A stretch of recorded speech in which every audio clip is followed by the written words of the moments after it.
भाई मानना पड़ेगा कि मनीष पॉल तो हो गए हैं रफू चक्कर। मेरा मतलब है कि उनका ये कंटेंट जियो सिनेमा पर आजकल बड़ी चर्चा पे है, for the very simple reason कि इसके लिए उन्होंने एक नहीं दो नहीं पांच लुक लिए हैं, और वो भी ऐसे कि भैया देखने वाला देखता रह जाए।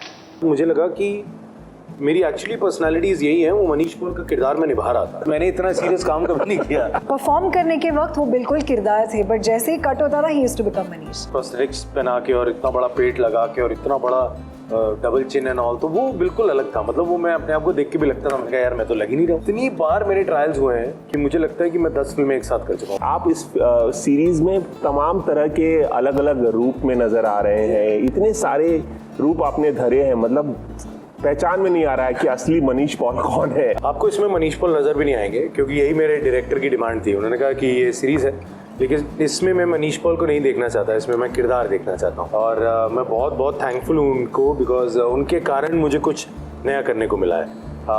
आई थिंक बड़े सारे लुक डिफरेंट करने पड़े, हर लुक में डिफरेंट तरीका है, हर किरदार अलग है। एक तरफ वेट गेन करना है, एक तरफ वेट कट डाउन करना है, एक तरफ बॉडी बिल्डर बनना है, एक तरफ ओल्ड मैन बनना है, इतना प्रोस्थेटिक्स लगा के। डायरेक्टर साहब ने बहुत तैयारी करवाई, बहुत प्री वर्क करवाया है। ऐसा नहीं कि सीधा सेट पे आओ कल से शूटिंग है।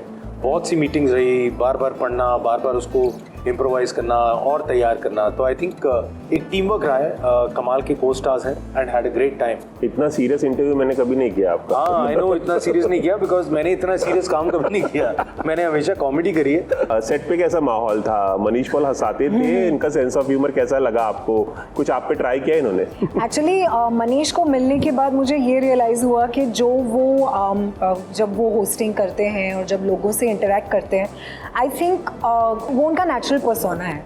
एंड आई रियलाइज कि वो ऐसे ही हैं। And I think that what I really appreciate about him is the fact that वो इतनी तैयारी कर चुके थे, क्योंकि किरदार ऐसा था।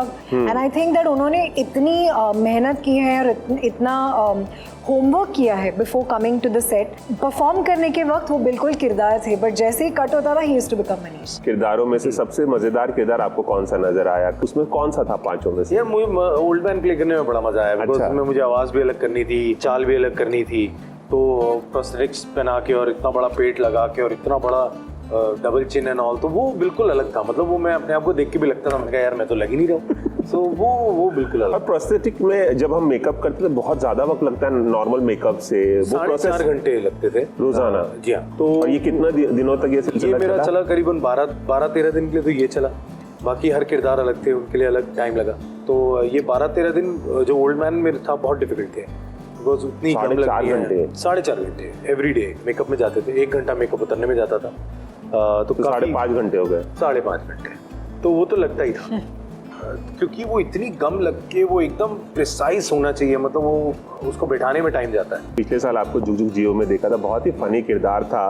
आपने मुझे इंटरव्यू देते वक्त बताया था कि करण जौहर के असली जो कपड़े हैं, हाँ जी, वो मुझे ऑफर करते थे, उनके जो चश्मे हैं वो मैं पहन लेता था, ओवरकोट पहन लेता था। ऐसा कुछ इसमें मौका मिला कि नहीं? इसमें करण जौहर थे नहीं ना, तो उनके कपड़े नहीं, इसमें ऐसा नहीं है। इसमें तो जो हमारे डिज़ाइनर है उन्होंने ही कपड़े दिए थे। बट हाँ, जो ओल्ड मैन है उसके लिए बड़ी हमें मेहनत लगी, बिकॉज उसके कपड़े लाने बड़े टास्क हो रहे थे कि क्या पहना जाए। तो उसमें डिफरेंट था। एंड जो हर किरदार है उसका लुक बिल्कुल अलग है, तो उसके हर कपड़े अलग, हर कपड़े का मेजरमेंट अलग। और एंड में आते आते मेरे वैसे ही मेजरमेंट बदल गए, बिकॉज तब तक मैं बॉडी बिल्डिंग रिप कर लिया था, अपनी बॉडी और शेप में ले आया था। तो कितनी बार मेरे ट्रायल्स हुए हैं कि मुझे लगता है कि मैं 10 फिल्में एक साथ कर चुका हूँ। वो वाला हाल है। इन पांचों में से आपको कौन सा इनका किरदार पसंद है? मुझे पवन कुमार बावरिया का जो इनका किरदार है वो मुझे बहुत अच्छा लगता है पर्सनली। जो इंटरेक्शंस है पवन और शौर्या के, वो सीन्स करने में बड़ा मज़ा आया। हमारे मेनली यही है कि मैं उनको थ्रेटन कर रही हूँ, वार्न कर रही हूँ, वो जवाब दे रहे हैं। तो आई थिंक इंटरोगेशन हो रही है। सो आई थिंक वो जो इंटरेक्शन था 2 कैरेक्टर्स के बीच में बहुत ही इंटरेस्टिंग था। एक जो स्टीरियोटाइपिंग होती है किसी भी एक्टर की कि अगर आप कॉमेडियन है तो कॉमेडी ही करते रहेंगे, एक ठप्पा लग जाता है, नेगेटिव किरदार है तो नेगेटिव किरदार ही करते रहेंगे। अब लोगों का परसेप्शन बदलेगा, ऐसा लगता है आपको इस सीरीज से? Have liked what they have seen. तो ट्रेलर से जब पॉजिटिव रिस्पॉन्स आता है तो आई एम हैप्पी। इनफैक्ट काफ़ी डायरेक्टर्स प्रोड्यूसर से ऑलरेडी बात स्टार्ट हुई है, देव सीन दिस, एंड उसके बाद उनका है कि चलो मिलते हैं। तो तो एक वो परसेप्शन डेफिनेटली चेंज हो रहा है एंड आई एम हैप्पी। चलिए, एबीपी न्यूज से खास बातचीत करने के लिए बहुत बहुत शुक्रिया। Thank you. Ravi Jain, ABP News, Mumbai.